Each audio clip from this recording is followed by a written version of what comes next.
particulares y cosas así. Sin embargo, bueno, eso es protocolar del, del departamento de Fisiopato, pero les advierto de todas formas que podrían tener el examen antes y tener ChatGPT al lado y no van a poderlo responder si es que no han desarrollado las competencias requeridas. Y para llegar a una competencia requerida se tiene que tener un saber conocer muy amplio, o sea, la parte de memoria, vamos a decir así, la parte memorística. De ahí tienes que saltar a un saber hacer, que es utilizar las 5 competencias para después llegar a la competencia mayor, que es razonar clínicamente. Primeramente voy a ver si hay algunas dudas acerca de todo el temario, cómo va a ser el examen o todas las dudas que tengan. Ahora es el momento de sacarlas. Después voy a hacer una descripción de cómo va a ser el examen para que no haya problemas, o sea, cuentas claras, amistades largas, ¿no? Y además, con la premisa de que ustedes tenían desde el principio de mis clases la posibilidad de hacer completamente su examen, pero no han podido lograr hacerlo. Y lo que tenían que hacer es solo presentarse 100 personas del curso, no cualquier, no su abuelito, su tío, ¿no ve? Para las clases teóricas, que son virtuales encima, y cada 100 tenían 2 preguntas para elaborarse. Si hubieran venido 400 en la primera clase, hubieran tenido 8. Si hubieran tenido en la primera semana, hubieran tenido 16. Y si hubieran asistido 2 semanas, hubieran tenido las 33 preguntas o 32 que son del examen. Entonces, no sé si alguien tiene alguna duda, pregunta de la parte teórica, teórico-práctica, de las competencias, ahorita. Que ojo, en cada clase también he preguntado, ¿no ven? Si habían dudas, he dejado preguntas al aire, digamos, para ver si las respondían a la siguiente clase.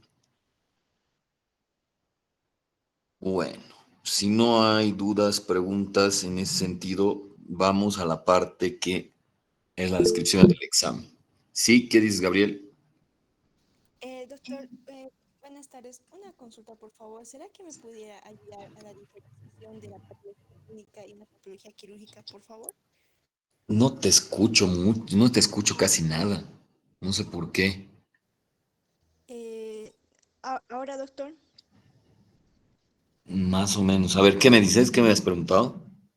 la diferenciación entre una patología clínica y una patología quirúrgica. La diferencia entre la patología clínica y la patología quirúrgica es que la patología clínica es lo que nosotros conocemos laboratorio clínico, que no hay aquí esa especialidad. El laboratorio clínico generalmente te ayuda a coadyuvar en un diagnóstico, no te es diagnóstico como tal, o sea, ayuda a un diagnóstico. Por ejemplo, si te mandan un laboratorio de hemoglobina normal y glóbulos rojos bajos, un laboratorio clínico, o sea, un bioquímico, lo único que te va a decir es números, no te va a interpretar qué tipo de anemia es. Entonces, en la patología clínica ayuda con muchos de sus laboratorios a completar el rompecabezas diagnóstico. Pero la patología quirúrgica es más concreta, más objetiva, es en una biopsia, es lo que se ve en el microscopio y ayudado con la inmunistoquímica es categórico en un diagnóstico. Es decir, que no es que ayuda en el diagnóstico, colabora en el diagnóstico, sino que da el diagnóstico. Pero obviamente para llegar a una biopsia por patología quirúrgica, ya el médico ha agotado todas la parte clínica, laboratorial, imagenológica y no hemos podido llegar a un diagnóstico, por lo tanto se llega a eh, pedir una biopsia, porque, por ejemplo, por una faringitis no vas a pedir una biopsia, ¿no ve? Entonces es lo, el último eslabón, si vamos a decir así, la patología quirúrgica. ¿En qué es superior la patología clínica a la patología quirúrgica? En las enfermedades infecciosas, muy superior. Porque si tú tomas una biopsia de un intestino, de un duodeno, para pretender saber por qué tiene diarrea un paciente, no va a dar. Lo único que te va a poder decir como patólogo quirúrgico es el patrón de inflamación que tiene, que podría ser compatible con alguna infección X, Y o Z. Pero la patología clínica, por primero que nada, tiene coproparasitoscopio. Segundo, que ahora tiene biología molecular, entonces pueden diagnosticar específicamente el agente infeccioso. Entonces, en las enfermedades infecciosas la patología clínica es muy superior. No sé si tienes alguna otra duda, pregunta. No, doctor, muchas gracias. ¿Alguna otra duda, pregunta si es que existe? Si no, vamos a la descripción del examen. Bueno, el examen tiene 7 casos clínicos. Son largos los casos clínicos. Y cuidado, mañana me estén diciendo, doctor, no había tiempo. Y vengan con sus cartitas, ¿ya? El examen va a durar 1 hora. Cada caso clínico tiene entre 4 a 6 preguntas. Por eso solo hay 33 preguntas. Sin embargo, es extenso. Son 2 hojas de examen, o sea, 4 planas o 4 páginas de examen. Por eso es que les he manifestado desde la última clase que tuvimos que tienen que revisar. Hay un banco de preguntas de más o menos 400 preguntas, creo que les he puesto en el Forms, el Google Forms. Y en la última parte hay casos clínicos como tal. Dentro de esos 10 o 15 casos clínicos están los casos, 7 casos que están en el examen teórico tercer parcial y un solo caso que está en el examen final. El examen final también, bueno, en el examen final cuenta de 50 preguntas, 25 son mías, 25 son de la doctora Lora. 25 preguntas son solo de un solo caso clínico. Es un solo caso clínico que involucra todas las competencias que hemos visto en la práctica, todos los conocimientos teóricos prácticos que están en neoplasias, en enfermedades infecciosas y en enfermedades inmunológicas, ¿no? Ahí están, un caso clínico y 25 preguntas. Las otras restantes 25 son solo de selección, simples y corresponden a todo el resto de la materia que yo no he dado en este caso. Entonces, para que mañana no digan no había tiempo, etcétera, etcétera, tienen que leer todos los casos clínicos que ya les he proporcionado hace casi un mes. Y eso está en la dirección del Google Forms, en el grupo general de Anatomía Patológica Teóricas 2025. Entonces, ahí leen los casos clínicos para que en el día de mañana no estén teniendo y diciendo que faltó tiempo. Son, vuelvo a reiterar, 4 hojas de exámenes, ¿ya? 7 casos clínicos con 4 a 6 preguntas por cada caso clínico. Hay respuestas que valoran razonamiento clínico así, de fronteras, ¿no? Entonces, estas preguntas, algunas, cuidado que digan, no, no entiendo qué chingados es esto. La respuesta dice 0 si no estás de acuerdo ni en desacuerdo. +1 si estás eh, parcialmente de acuerdo, o sea, o si probablemente estás afirmando algo. Y +2 es si totalmente de acuerdo o estás absolutamente en acuerdo de la premisa que te estoy preguntando. Lo contrario, -1 es que estás en desacuerdo, ¿no? Creo que estoy en desacuerdo, es -1, y -2 es totalmente seguro que estoy en desacuerdo. También se les ha proporcionado una lista de abreviaciones. O sea que si me levantan la mano y me dicen qué es IHQ y demás, no, los voy a ignorar, ¿ya? Porque eso ya se ha presentado desde hace mucho tiempo. Además que yo no puedo estar en los 3 o 4 auditorios o aulas que están, entonces si está otro docente, probablemente tal vez no va a poder responder esa pregunta. Hay esas abreviaciones, las tienen que conocer. Además son abreviaciones universales, ¿no? Entonces no creo que haya mucho problema. Otro asunto, el Hospital Gastroenterológico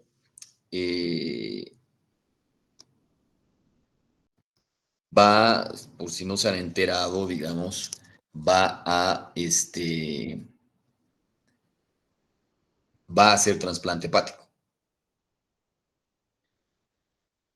Es el único hospital autorizado, validado, que hemos trabajado, somos coautores de la norma nacional de trasplante hepático.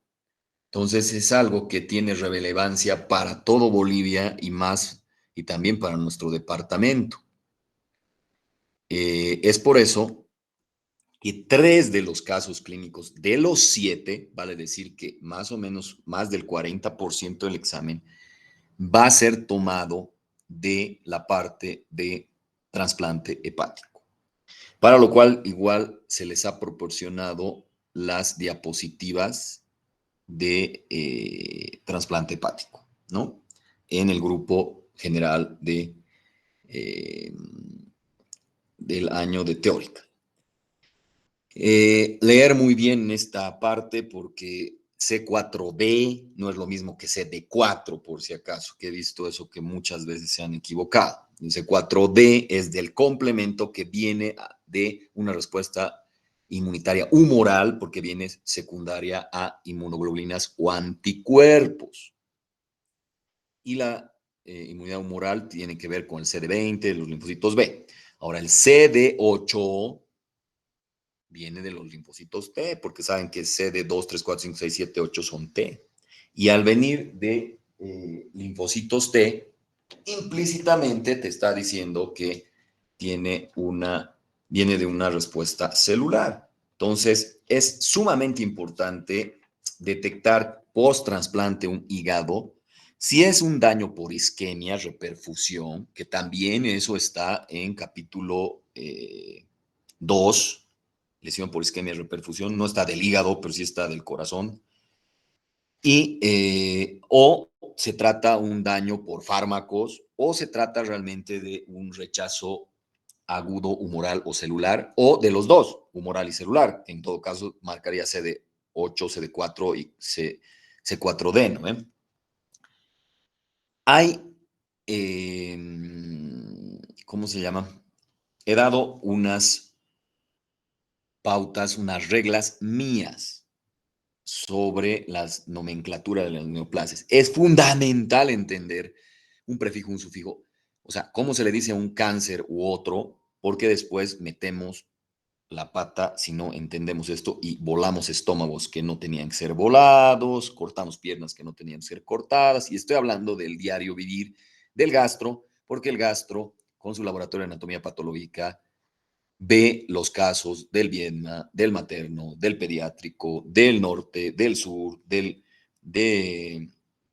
Villa Tunari, etcétera, ¿no? O sea, siendo el hospital gastro de gastro, pero tiene su laboratorio de anatomía patológica que recibe todo, de todo lado.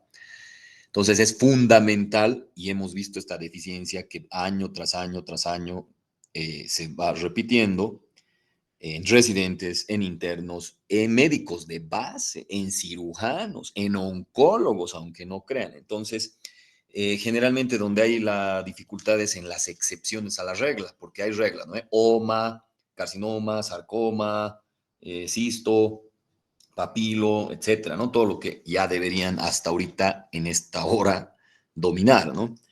Entonces, y ahí yo he dado unas 5 reglas adicionales para no tener que memorizar estas. Pero y hay un artículo, también les he pasado el artículo para que lo lean, pero seguramente tal vez a muchos les ha valido madres. De hecho, ahí les he pedido que vean equivocaciones a mis propias reglas y yo mismo las he encontrado en el caso de blasto, como lipoblastoma, o en el caso de un tumor mixto mulleriano, que realmente es maligno y es de 2 clonas y es un carcinosarcoma. Y otras más, ¿no? Que tendrían que haber visto en las clases y resolverlas, ¿no? Eh, bueno,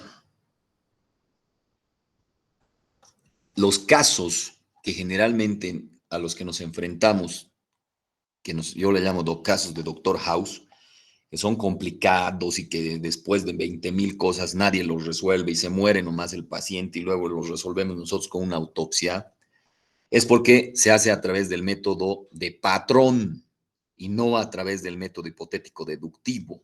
Entonces, si ese doctor sabe un patrón, lo resuelve. Si no sabe ese patrón, no lo resuelve. Y si encima tiene sumadas cosas, y aunque sepa un patrón de ese diagnóstico, pero le sale de ese patrón, pero sigue siendo el mismo diagnóstico, entonces ya valió madre, es el pobre paciente. Y ya lo hemos visto en la parte práctica con todos mis estudiantes, ¿no? Día a día, con muchos ejemplos que hemos visto verdaderos, ¿no? No inventados. ¿Cuáles son los casos de Doctor House? Los que generalmente en el ámbito de las neoplasias son considerados como efectos paraneoplásicos. Pero ahorita, si a alguien yo le digo que es un efecto paraneoplásico y no tiene la menor pinche idea de qué ni siquiera significa la palabra paraneoplásico, está en problemas.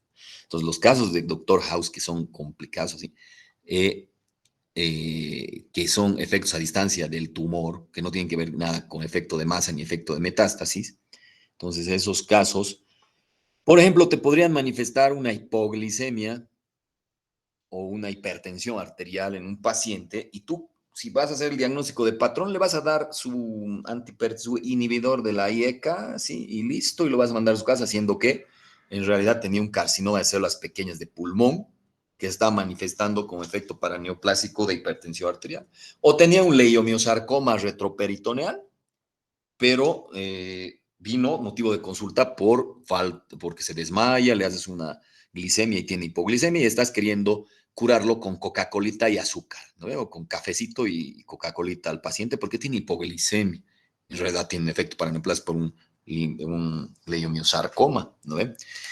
A esto se le suma que tienen que integrar todas las materias que han llevado hasta ahora. Fisiopato, técnica quirúrgica, farmacología, los MAP, ¿no ven? Monoantibodies.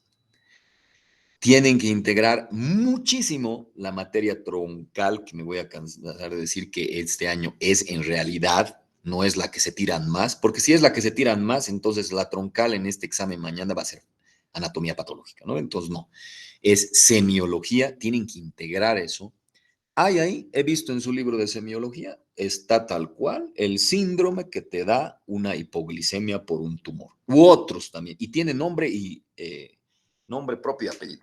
De todas maneras, esto lo he dicho en las clases teóricas, que lo busquen, nadie me ha preguntado ni me ha discutido si era o no era, pero tarde ya sería la reacción para ahora, ¿no? A ver, ¿qué más? Consejos que les he dado igual a mis estudiantes de práctica. Y este consejo seguramente me lo van a agradecer, tal vez no mañana, también de mañana, pero mucho más cuando estén haciendo su examen de residencia. Un examen de residencia que no sea en Bolivia, pero el examen de Bolivia es un chiste de la residencia. Sigue siendo memorístico, enciclopédico y no varía. Examen de residencia en México del ENARM, examen, los STEPS en Estados Unidos, el revalida en Brasil, etcétera, etcétera, son de razonamiento clínico, lo que implica un caso clínico y preguntas del caso clínico. Entonces, generalmente, a veces te marean los casos clínicos así porque son larguísimos. Si no me creen, ahorita les mando el examen de revalida que acaban de dar en Brasil y van a ver qué calibre de preguntas son. Pero un buen tip, y te vas a acordar cuando estés haciendo tu examen de aquí a unos años, esperemos, es que a veces el caso clínico es demasiado extenso y te puede hacer perder el tiempo. Por eso les estoy diciendo que lo lean desde hoy en lo que les he dado. Pero obviamente en el revalida no te van a decir, aquí están los casos clínicos antes de que vayas mañana a tu examen. No. Entonces, un buen tip, tres les voy a dar. Uno de ellos es que lean primero la pregunta. Cuando tú lees primero, bueno, las respuestas, más bien dicho, entonces, en las respuestas muchas veces no tienes que leer ni siquiera el caso clínico, porque una se elimina con la otra. Son respuestas genéricas, o sea, eh, rara vez hay una pregunta que realmente esté preguntando acerca de lo que pasó en el caso clínico. Y generalmente es la primera pregunta. Hay una de esas y luego las siguientes que tienen que ver con el caso clínico son genéricas, o sea, que podrías responderlas sin tal siquiera leer el caso clínico. Entonces, a pesar de que ustedes ya tienen los casos clínicos para leerlos hoy, de todas formas es una buena idea empezar por la pregunta, porque además, cuando tú empiezas por la pregunta, aunque tengas que leer en el caso clínico, ya lees con más atención hacia la pregunta, el caso clínico, y vas a ir buscando específicamente esa información. Otro tip muy marcado, y es que, y lo he visto, a ver, alguien que quiera interesarse de la sociedad científica o de la revista, hacer el mismo estudio que hemos hecho hace años, que era agarrar, digamos, primer, segundo y tercer parcial de primero a quinto año y evaluar qué preguntas podrías haber resuelto simplemente con estos tips. Generalmente en medicina nada es 1 más 1 igual a 2, nada es categórico, es muy poco lo que es categórico. Y si es categórico está en tu libro resaltado con 20,000 tips gráficos, o el médico o el docente te ha dicho sí o sí esto es categórico. ¿A qué me refiero con categórico? Por ejemplo, que sí o sí, para que consideres que una neoplasia es maligna, tiene que haber invasión. Y eso es a huevo, así. Pero muy pocas cosas son en medicina. Entonces, generalmente, cuando en un examen te dice siempre existe tal cosa, es falso en medicina, en los exámenes, de aquí a la residencia, así van a ver. Y lo que quisiera es hacer un estudio realmente serio para demostrar en cuánto de porcentaje tengo razón. Ahora, cuando abre la posibilidad del evaluador de podría ser alguna vez, etcétera, lo más probable es que sea verdadero. Si yo les digo ahorita en esta sala virtualmente me está asistiendo un extraterrestre y es categórico, así, probablemente es falso. Pero si les digo, podría estar asistiendo un extraterrestre ahorita a esta clase, ¿quién me demuestra que podría y quién me demuestra que no podría? Entonces, generalmente cuando en el examen de medicina, cualquiera que sea, dice podría alguna vez y así, ya está, porque igual pueden buscar por medicina basada en evidencias en Indochina que se cura la gastritis con locoto. Y va a haber, así va a haber, sí va a haber, así. Entonces, esos 3 tips son muy importantes. Tal vez un cuarto les diría, pero es demasiado tarde. Eh, con prefijos y sufijos, y no me refiero a neoplasias, sino prefijos y sufijos como crío,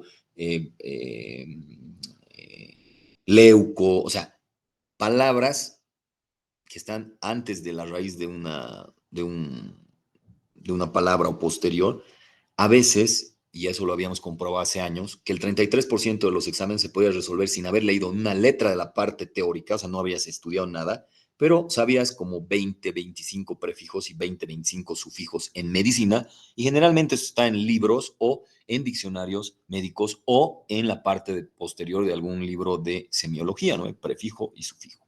Entonces, si ustedes saben prefijos y sufijos, saben si siempre o solo, y además saben empezar a leer tácticamente su examen, pues tienen una mayor ventaja grande, digamos, al respecto. Para que no me digan que soy malo y así, y como que tengo toda ¿cómo se dice? Tengo toda la seguridad que ni con ChatGPT van a poder. A ver, para que vean además el calibre y mañana no estén chingando de las preguntas, ¿no? El calibre del examen, ¿ya? A ver, ventana esta. Todo el mundo está viendo, ¿verdad? Sí, doctor, estoy compartiendo Ya, pantalla. ya. Entonces, a ver, vamos a ampliar un poquito, creo que se ve ahí. Por ejemplo, este es un caso clínico. Dice, varón de 54 años, ingeniero químico, con antecedentes familiares de carcinoma colorectal, madre, y gástrico, hermano. Consulta para realizar una vasectomía, pero además refiere dolor abdominal difuso, pérdida de peso, episodios de trombosis venosa mesentérica. En la laparotomía se encuentra masa ileal ulcerada de 4,5 centímetros. Adenopatías mesentéricas y nódulos en colon ascendente. Se marcan con hilos de sutura. Rojo marca proximal, azul distal, verde mesentérico. Para orientar tridimensionalmente, obviamente, la pieza. Se solicita un transoperatorio para evaluar viabilidad intestinal y descartar neoplasia. Viabilidad, si nos referimos a los bordes, ¿no? Ese es un ejemplo de transoperatorio reactivo, ¿no? Y la vasectomía es un ejemplo de transoperatorio donde no hay lesión. Competencia número 1, macroscopía. Masa ulcerada con necrosis hemorrágica, nódulo de 2 centímetros, firme, amarillento, adenopatías de 1 a 1.5 centímetros. El residente sospecha de tumor de colisión o sincrónico. Transoperatorio, ¿cómo se reporta? Bordes viables, sin necrosis transmural ni células neoplásicas, hallazgos inflamatorios reactivos. Se amplía márgenes y se reseca ganglio centilela, marcado con azul vital. Dos poblaciones celulares en la parte microscópica. Lesión A, que corresponde a ilion, células fusiformes con displasia leve, anaplasia focal, citoqueratina negativo, vimentina positivo. C117 positivo, DOC1 positivo. Diagnóstico como GIST con anaplasia focal. La lesión B de colon, glándulas atípicas con displasia severa, patrón cribiforme. Ki67 alto del 70% y P53 mutado. Diagnóstico, adenocarcinoma colorectal moderadamente diferenciado, sincrónico con el GIST. Dos ganglios con metástasis, uno reactivo y márgenes libres. Ese es el diagnóstico histopatológico. El razonamiento clínico plantea un dilema: tumor sincrónico versus de colisión. Antecedentes familiares sugieren síndrome de Lynch o poliposis atenuada. Se recomienda estudios de genes MLH1, MSH2, MSH3, PMS2, IPCAM, mutación KIP como protoncogen para el GIST y TP53 en adenocarcinoma. Se trata con imatinib, el GIST, ¿no? Y quimioterapia adyuvante Foflox para el adenocarcinoma. No hubo neoadyuvancia. El pronóstico del GIST, dice, tiene menos de 5 centímetros y mitosis menos de 5 en 50 campos de alto poder, o sea que es favorable. Adenocarcinoma tiene un PT3N1M0, con trombosis mesentérica, síndromes paraneoplásicos tipo Troceau. Tiene un antígeno carcinoma embrionario y un CA119 elevados. Esos son marcadores serológicos tumorales, útiles solo para el seguimiento. El diagnóstico categórico mediante IHQ, con todo lo mencionado, y los hilos de sutura orientados márgenes y correlacionados con el transoperatorio, bueno, fue de lo que ya se mencionó, ¿no? Un GIST y un adenocarcinoma, además que están chocándose. Conclusión, la neoplasia sincrónica, no están chocando, no son solo, apareció uno y otro. Entonces, una neoplasia sincrónica, GIST y adenocarcinoma colorectal en paciente con predisposición familiar y síndrome paraneoplásico. Ejemplo de integración clínico-patológica, correlación morfológica e interpretación precisa de marcadores serológicos e IHQ. Ese es el caso clínico y ese es el caso de la vida real, ¿ya? Que aquí no van a estar ahí tratando diarreitas o con sonceras. Ustedes tienen que prepararse para ser médicos que salven vidas de verdad con un método hipotético deductivo. Primera pregunta. Durante la discusión del caso, el comité multidisciplinario plantea que la trombosis venosa mesentérica recurrente del paciente podría no ser coincidental, considerando la integración clínico-patológica, la nomenclatura de las neoplasias y los mecanismos fisiopatológicos descritos. ¿Cuál es la interpretación más coherente? Es un fenómeno reactivo inespecífico secundario a necrosis tumoral y liberación local de tromboplastina. El cuadro ocurre antes de la necrosis tumoral descrita, solo se invalida al leer la cronología del caso. Corresponde a un evento trombótico por hipercoagulabilidad secundaria a tratamiento adyuvante o quimioterapia adyuvante con Foflox, al conocer que la trombosis precede al tratamiento si en el caso parecía ser coherente. Se trata de un síndrome paraneoplásico tipo troceado asociado al adenocarcinoma mucosecretor colorectal. Exige correlación entre el tipo histológico, las citoquinas procoagulantes y el momento clínico de la trombosis. Es una metástasis vascular con invasión tumoral directa de la vena mesentérica. El transoperatorio mostró bordes viables y ausencia de células neoplásicas. Solo se sabe leyendo el caso. Resultado. Falso positivo por mezcla de muestras entre lesiones distintas. Error en manejo de la biopsia. Refleja un error técnico posible descrito en otros casos del mismo módulo. Confunde si no hay, se integra la competencia 2 y 3. Estoy abierto a posibles respuestas. A ver, ¿qué les parece? Si no hay posibles respuestas, vamos a la siguiente y ni modo. Por eso es que les digo, ni con el chat GPT pueden esto. Así. ¿No tienen ni un planteamiento de alguna respuesta? Doctor, ya me he perdido en la pregunta. A ver, tenemos dos tumores diferentes. Es un GIST, es un sarcoma y es un adenocarcinoma. Y aquí dice, hay una discusión en el caso y el comité multidisciplinario plantea que la trombosis mesentérica, ¿no ve que había trombosis mesentérica? ¿Por qué se da?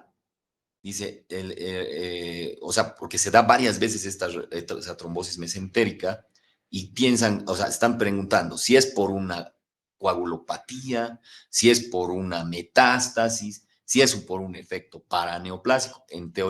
Es así. Y en cada respuesta te refuerza lo que está aquí arriba incluso, para que te lo repito otra vez aquí, arriba. Pero en esencia, entender esto es que por qué se da la trombosis mesentérica recurrente. A ver, la otra pregunta. En el paciente con GIST ileal y adenocarcinoma colorectal sincrónico, pero no de colisión ni metacrónico, se plantea la siguiente discusión en el comité oncológico. La terapia adyuvante iniciada con Foflox y para GIST se prescribió imatinib, obviamente, en la Antisequid, ¿no es? CD117. El residente comenta que los niveles de antígeno versión embrionario y CA19-9 confirma el diagnóstico teórico de ambos tumores. ¿Cuáles de las siguientes afirmaciones es correcta? Los marcadores serológicos como CA y CA19-9 tienen valor diagnóstico categórico y determinan la elección del tratamiento adyuvante. La inmunohistoquímica con citoceratina, CDX2, CKID1 establece el diagnóstico categórico y permite definir terapias blancomoleculares como el imatinib. La terapia neoadyuvante se utilizó para reducir el tamaño del GIS antes de la cirugía, lo que confirma o confirmó su naturaleza maligna. Los marcadores serológicos tumorales son específicos de órgano y permiten diferenciar GIS de adenocarcinoma. Los marcadores de inmunohistoquímica y los serológicos tienen el mismo valor clínico, ya que ambos se usan para diagnóstico y seguimiento. Igual, sigo abierto a respuestas. Doctor, sería la B, ¿no? ¿No es así? Digo, En esta, no sé, tienen que evaluar eso. A ver, vean. ¿Por qué la B? A ver, iremos por vaya, ya que han respondido. A ver, iremos planteando por qué sí, por qué no puede ser. Primero, ¿por qué no puede ser la A? Digamos, a ver. Porque los marcadores tumorales serológicos no pueden dar un diagnóstico categórico, solo pueden dar como un diagnóstico, ¿cómo se dice? Sugestivo o compatible, que es más un indicio, doctor. Ya. A ver, y después, ¿cuál has dicho que era la respuesta? En la B sería la respuesta correcta, Ya, antes doctor. entonces iremos a la C, digamos, ¿no? A ver, para ver, la C, ¿por qué no? La C no, porque el diagnóstico de malignidad se confirma antes ya con inmunohistoquímica y no simplemente haciendo la terapia neoadyuvante, doctor. Ya, y la D, ¿por qué no sería? Ah, porque los marcadores serológicos tumorales no son específicos de un órgano. Por ejemplo, la alfa-fetoproteína no simplemente puede producirse por las células hepáticas, sino por los vestigios del saco vitelino, doctor, y por ciertas Excelente. células ¿Y la E? germinales. Pero ya sé quién eres, ya sé quién estás hablando. La esperanza de nuestro pueblo. Sí, pero la macana Pues es que ahorita. A ver, ya, ¿y la E? ¿Por qué no? ¿Por qué sí? O bueno, ¿por qué no en este caso, no? no tienen el mismo valor clínico para el diagnóstico ni para el tratamiento, los marcadores serológicos, comparándolo con la inmunohistoquímica, doctor. El valor es mayor para la inmunohistoquímica. Excelente, excelente respuesta. Puta, me da orgullo que seas mi estudiante, así te juro. Ni siquiera los residentes responden así. Pero los demás que están asistiendo a esto deben estar con su boca abierta hasta el piso, ¿no? Así, porque esto no es física cuántica. Te, ¿Te he enseñado tanto yo a ti o cómo has aprendido? A ver, ¿cómo es tu experiencia? Yo ya ¿Qué viene tenía el una habilidad. Me he dado cuenta que ya en segundo año yo tenía esa habilidad metacognitiva de todo lo que aprendía, doctor. Me lo preguntaba y yo mismo me respondía las cosas. Y con usted, de hecho, igual lo mismo. Como que explorar un poco en su mente y he tratado de obtener lo que vale y adecuármelo para mí. Usted es metacognitivo, pensamiento colateral, que siempre hay que ser curioso, que hay que leer todo el tiempo. Y eso es lo que yo he hecho también. Así nomás, doctor. ¿Ves? ¿Y crees que es imposible llegar a ese nivel o cómo que creo, cómo? A ver, si Eh, yo te preguntara, ¿por qué a los demás no han llegado a ese nivel? No, no estoy hablando de mis grupos, porque sí han llegado, pero digamos los otros docentes o los otros estudiantes, ¿qué es lo que pasa? ¿Por qué es algo inédito? Así, tienes que ser así súper dotado, así para llegar a eso. ¿O qué sería? más es, como todo ese factor genético ambiental, en mi parte genético, mis padres son un poco así, son muy medio vivos y tienen alta inteligencia. Y la parte ambiente sería de cuando eres un niño, por ejemplo, te lo inculcan, doctor. Te estimulan y eso yo me acostumbro también siendo niño. Eso Ya, es pero también digamos, para que lleguemos a esto con todos los demás docentes y los estudiantes, ¿qué tendrían que pasar, digamos? sería más el aprender a la mala a veces toca, doctor. Así, ¿no ve? Como creo que esto va a ser esta vez, ¿no ve? Y Sí, cuidado que me doctor. vengan a decir, porque yo os voy a mandar este video de ti, o sea, o de alguien que responda de mi grupo, o sea, no estoy hablando sonceras, ¿no? O sea, es lo que es, o sea, yo no, ahí está, has respondido perfectamente bien. A ver, seguiremos con la siguiente. A ver, en la sesión de correlación clínica patológica, el residente de cirugía y de patología son cuestionados sobre el motivo de consulta que primero fue referido y por qué no se resolvió en la misma cirugía, además de que si era necesario el pedir un transoperatorio al ser una cirugía electiva, o sea, vasectomía, sin enfermedad de base. El residente de cirugía responde que no era necesario hacer un transoperatorio y que debería de diferirse al ser más importante. Diferirse es hacer después, ¿no? O sea, no hacer transoperatorio, sino lo convencional. Al ser más importante las otras lesiones neoplásicas. Es lo que les decía, ¿no? El del cero, ¿no? Puede ser o puede no ser, esto, ustedes creen. Creo que estoy de acuerdo, es la más uno. Absolutamente de acuerdo en lo que dice anteriormente, o creo que estoy en desacuerdo, o totalmente estoy absolutamente en desacuerdo. A ver, ¿qué dicen al respecto?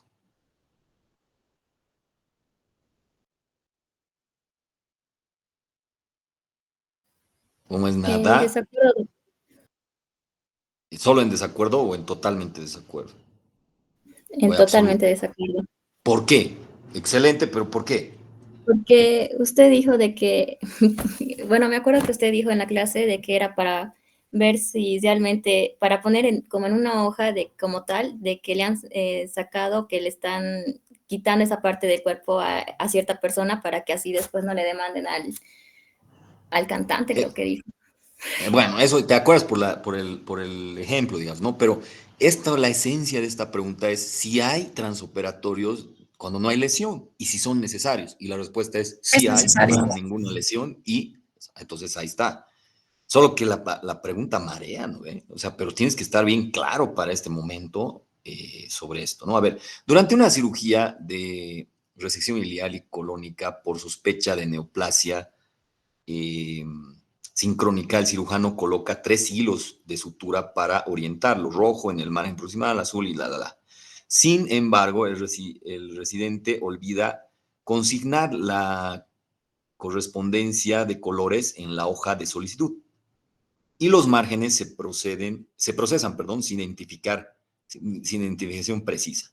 Él afirma, la referencia de una muestra solo es necesaria cuando se sospecha invasión o malignidad, y en este caso, como todos los márgenes y los bordes son negativos, además que solo se estaba valorando la vitalidad, o sea, si hay necrosis, ¿no? De donde está suturando o no, del tejido, y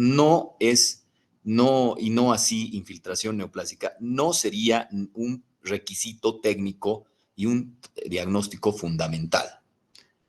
En acuerdo, en desacuerdo, puede ser o puede no ser, estoy totalmente de acuerdo o totalmente en desacuerdo. ¿Cómo sería? ¿Qué dice?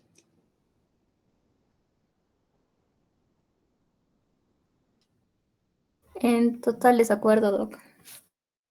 Ya no vamos a explicar para los demás por qué, ¿no? Porque igual tal vez ahorita se están entrando por un oído y les está saliendo por el otro, no sé. Pero por lo menos que se queden así. O sea, lo que estoy haciendo ahorita es para que no estén chingando cuando mañana el 20% esté aprobado y el 80% no, y me vengan con sus pregos, sus pinches cartitas y demás. Porque yo he intentado, de verdad he intentado en todas las clases que me expriman todo lo que pueda saber yo, que haya algo así, pero no ha habido motivación intrínseca. Entonces, así nomás es la vida. Yo creo que con una buena nota práctica que les pongan sus otros docentes y tal vez que han aprobado el primer y segundo parcial, recen para eso, porque con esto no van a aprobar. A ver, y al final, ¿en qué hemos quedado las 9? ¿Alguien se anima a algo de esta? ¿Cómo es? ¿Cuál será la respuesta?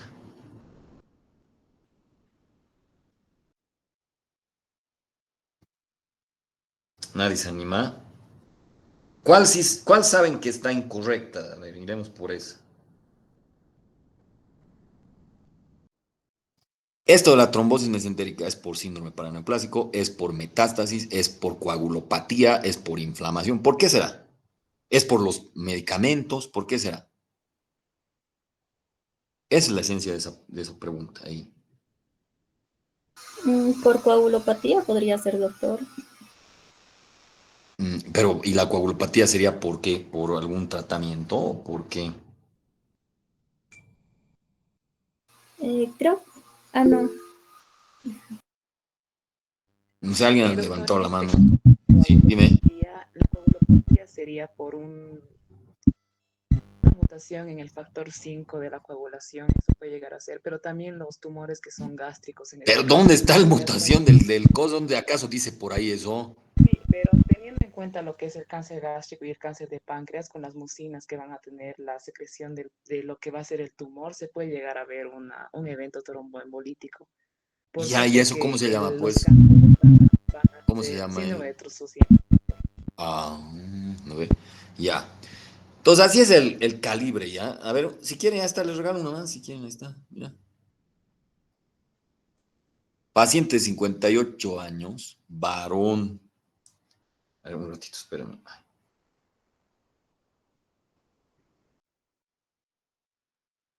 Ingeniero civil, sin antecedentes metabólicos, desde hace 6 meses presenta episodios recurrentes de desvanecimiento, sudoración profusa, confusión mental, esencialmente en ayuno prolongado. Se documentan niveles de glucosa plasmática entre 32 a 45 durante los episodios con niveles suprimidos de insulina, péptido C y beta hidroxibutirato.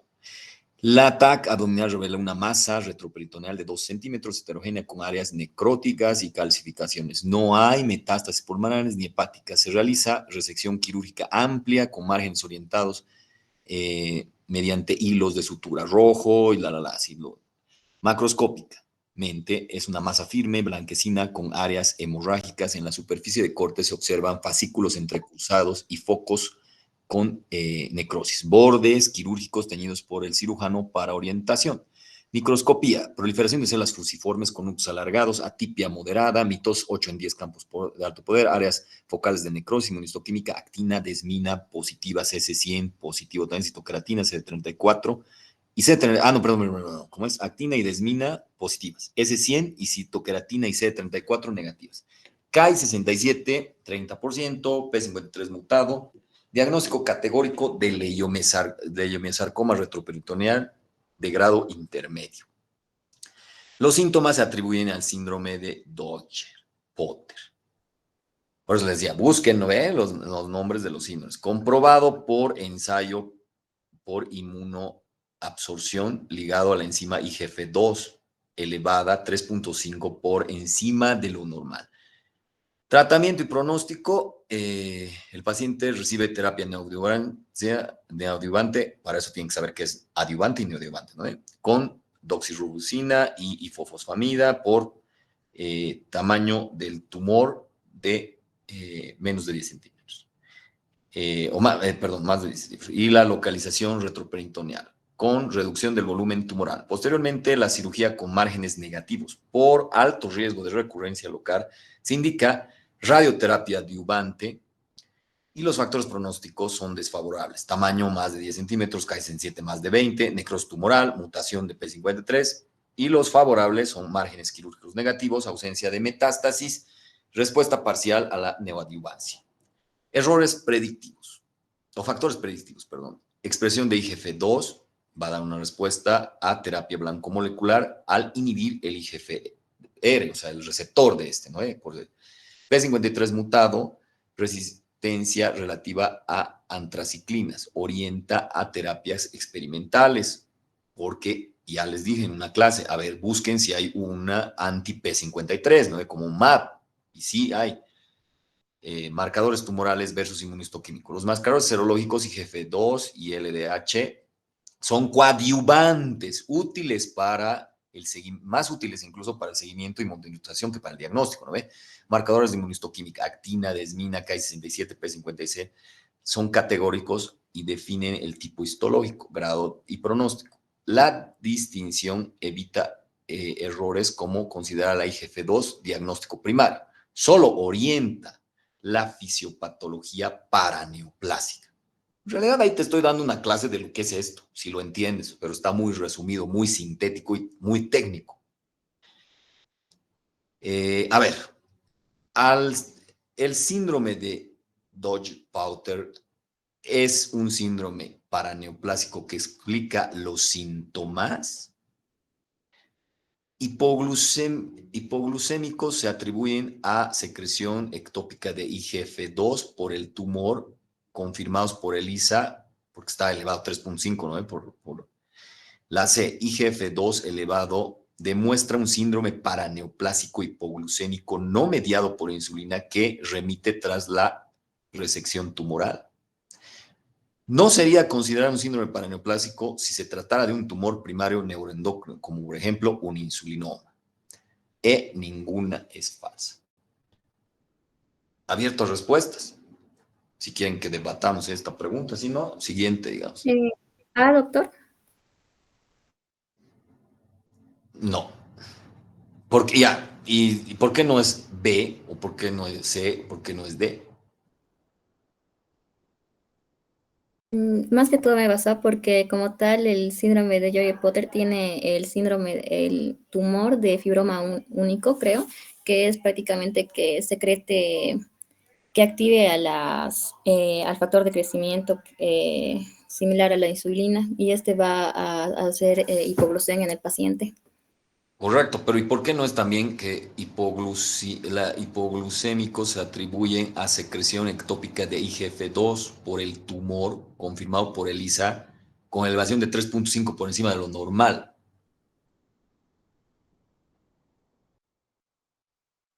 ¿O por qué no es también IGF-2 elevado demuestra un síndrome paraneoplásico hipoglucémico no mediado por insulina que remite tras la resección tumoral? No seguimos Entonces hablando de sería lo mismo. doctor. Sí, doctor. Cuidado, porque dice ninguna. ¿Qué dice así? Completa la letra. ¿Ninguna? ¿O solo Ninguna dice es falsa. ninguna es falsa, ¿no ve? Ah, ya. Cuidado que me digan, vale, anulada vale más porque yo he marcado A y otros han marcado B y otros han marcado C y otros han marcado D. Y como la es todas, podría ser todas, ¿no? Así que chingada madre, ¿no? O sea, nada que ver ahí. Está bien claro. En relación, pronóstico y valor predictivo es, o sea, en este caso, ¿no? Si se fijan, he mezclado toda la parte teórica con la práctica, con las competencias, para tratar de poder sacarle más, el mayor jugo a todos los casos clínicos, porque implican un montón de conocimientos. Por ejemplo, aquí, valor pronóstico y predictivo deberían sabérselo de memoria, ¿no? La mutación de P53 equivale al Ki-67, se asocia a mejor pronóstico y sensibilidad aumentada a la quimioterapia convencional, no a la blancomolecular, ¿no? Ya que a mayor índice de ya que hay mayor índice de proliferación. La expresión de IGF-2 tiene valor pronóstico desfavorable sin utilidad terapéutica directa. Los márgenes quirúrgicos negativos y la ausencia de metástasis a distancia compensan el Ki-67 elevado, conservando un pronóstico global favorable. La expresión de IGF-2 tiene valor predictivo favorable por utilidad terapéutica directa. Y la E es C y D son verdaderas. Aquí cuando me digan, no, que anulemos, que está de la chingada esta pregunta, al tiro yo les voy a responder que aquí les estoy dando una clase de lo que es y aquí está la respuesta como leída de un libro para que respondas esto. La cosa es que tienes que ser suficientemente inteligente para entender. Si no entiendes esto, ya estás de la chingada, ¿no? Y si no entiendes eso, mejor considera, tal vez sea bueno que cambies de carrera, te lo digo. Puede ser odonto también, es de la salud, o tal vez enfermería. ¿Cómo es? ¿Cuál sería la respuesta? ¿A cuál apuesta?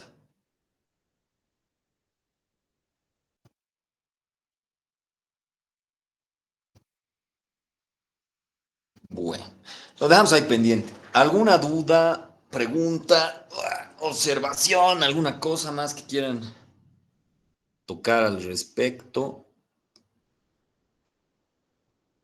Les digo, ojalá que aprueben, ¿no? Con lo que ya tienen de antes, porque con esto los que no,